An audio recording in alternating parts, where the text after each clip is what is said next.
Сәлем достым, қазір мен сізге посттағы лайк санын, яғни нравится санын қалай жасыруға болатынын көрсетемін. Бұл әдіс тек қана постқа арналған. Әзірге рилста ондай жаңартулар болған жоқ, яғни рилсқа ол жұмыс жасамайды, тек пост видеоларыңызға ғана жұмыс жасайды.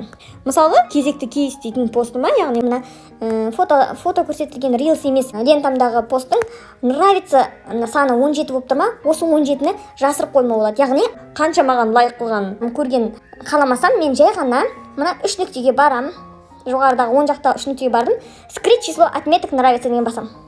Сол кезде басқа адамдарға тек қана бір адамның лайк қойғаны көрінеді. Мысалда көрсеткендей, ГНР Омар маған лайк қойды, и другим дейді. Неше лайк қойылғаны көрінбейді. Егер лайк қойған санын жұрт көрсін десеңіз, қайтадан 3 нүктеге барасыз и показывать число отметок нравится деген басасыз.